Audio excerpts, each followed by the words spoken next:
बिस्मिल्लाहिर्रहमानिर्रहीम। पिछले एपिसोड में हमने देखा कि 9 खुली निशानियों के बाद भी फिरौन की हट न टूटी और उसने बनी इसराइल को जमीन से निकालने की ठान ली। आज हम इस पूरी दास्तान के सबसे बड़े और सबसे रोंगटे खड़े कर देने वाले मोड़ पर पहुंचते हैं, समुंदर का फटना और फिरौन का आखिरी अंजाम। सब कुछ सिर्फ अल्लाह के कलाम की रोशनी में। अल्लाह ने मूसा अलैहिस्सलाम को हुक्म दिया, इरशाद होता है, मेरे बंदों को लेकर रात के अंधेरे में निकल जा, यकीनन तुम्हारा पीछा किया जाएगा। जैसे ही फिरौन को खबर हुई, उसने शहरों में अपने लश्कर जमा करने वाले भेज दिए और कहा, ये तो एक छोटी सी जमात है। और फिरौन अपनी पूरी फौज लेकर उनके पीछे निकल पड़ा। इरशाद होता है, तो उन्होंने सूरज निकलते ही उनका पीछा किया। अब वो लम्हा आया जो किसी भी इंसान की हिम्मत तोड़ दे। एक तरफ सामने फैला हुआ समुंदर था और दूसरी तरफ पीछे फिरौन की खूंखार फौज। बचने का कोई रास्ता नहीं। जब दोनों जमातों ने एक दूसरे को देख लिया तो मूसा अलैहिस्सलाम के साथी घबराकर बोल पड़े, हम तो पकड़े गए। मगर मूसा अलैहिस्सलाम के यकीन को देखिए। उन्होंने कहा, हरगिज नहीं, बेशक मेरे साथ मेरा रब है, वो जरूर मुझे रास्ता दिखाएगा। गौर कीजिए इस एक जुमले पर, सामने मौत का समुंदर, पीछे मौत की फौज और ज़बान पर सिर्फ एक यकीन, मेरे साथ मेरा रब है। यही ईमान की असल ताकत है। और फिर वो हुक्म आया जिसने तारीख बदल दी।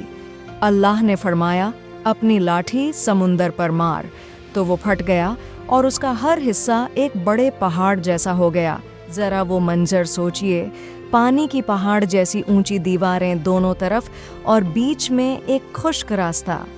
समुंदर अल्लाह के हुक्म से 2 हिस्सों में बंट गया। बनी इज़राइल उसी रास्ते से पार होने लगे।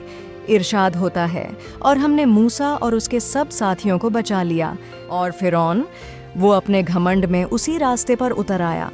इरशाद होता है, फिर हमने दूसरों को गर्क कर दिया। अब सूरह यूनुस उस आखिरी लम्हे को दिखाती है। अल्लाह ने फरमाया, और हम बनी इसराइल को समुंदर पार ले गए, तो फिरौन और उसकी फौज ने सरकशी और दुश्मनी से उनका पीछा किया। और जैसे ही पानी उस पर चढ़ने लगा और मौत सामने आ गई, वो चीख उठा, मैं ईमान लाया कि उसके सिवा कोई माबूद नहीं जिस पर बनी इसराइल ईमान लाए, और मैं फर्मा बरदारों में से हूँ। मगर अब बहुत देर हो चुकी थी। अल्लाह ने फरमाया, अब हालांकि इससे पहले तू नाफरमानी करता रहा और फसाद करने वालों में से था। यही सबसे बड़ी तंबीह है। मौत को सामने देखकर लाया गया ईमान कबूल नहीं होता। ईमान वक्त रहते लाना होता है, अजाब देखने के बाद नहीं। और फिर अल्लाह ने एक ऐसा फैसला सुनाया जो क़यामत तक की निशानी बन गया। अल्लाह ने फरमाया, तो आज हम तेरे बदन को बचा लेंगे ताकि तू अपने बाद वालों के लिए एक निशानी बने। जो फिरौन खुदाई का दावा करता था, आज उसका बेजान बदन एक निशानी बनकर रह गया। हर उस इंसान के लिए इबरत जो ताकत और घमंड के नशे में हो। इस पूरे वाक़ये पर अल्लाह फरमाता है, बेशक इसमें एक बड़ी निशानी है, मगर उनमें से अक्सर ईमान लाने वाले नहीं, और बेशक तेरा रब वही गालिब रहम वाला है। अब इस दास्तान से 4 बड़े सबक। पहला, जब साथ अल्लाह का हो तो कोई बंद रास्ता बंद नहीं रहता। मेरे साथ मेरा रब है, यही यकीन समुंदर तक फाड़ देता है।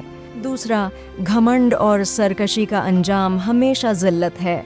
जो फिरौन खुदा होने का दावा करता था, वो एक कमज़ोर सी लहर में डूब गया। तीसरा, तौबा का एक वक़्त होता है। मौत सामने आने के बाद की तौबा कबूल नहीं, इसलिए अल्लाह की तरफ लौटने में देर मत कीजिए। और चौथा, फिरौन का बदन आज तक एक निशानी है। अल्लाह की निशानियां हर दौर में मौजूद हैं, शर्त सिर्फ इतनी है कि हम गाफिल ना हों। ये दास्तान हमसे पूछती है, हम कब अल्लाह की तरफ लौटेंगे, मोहलत रहते या जब वक़्त हाथ से निकल जाए।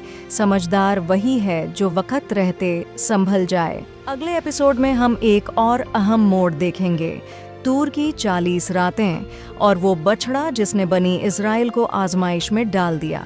ये एपिसोड कल शाम ठीक 6 बजे आएगा, तो अभी सब्सक्राइब कर लीजिए। अल्लाह हमें उन लोगों में से बनाए जो वक़्त रहते उसकी तरफ लौटते हैं और जिनका यकीन हर मुश्किल में यही रहता है, میرے ساتھ میرا رب ہے۔ اللہ ہمیں سمجھنے اور عمل کرنے کی توفیق دے۔ آمین۔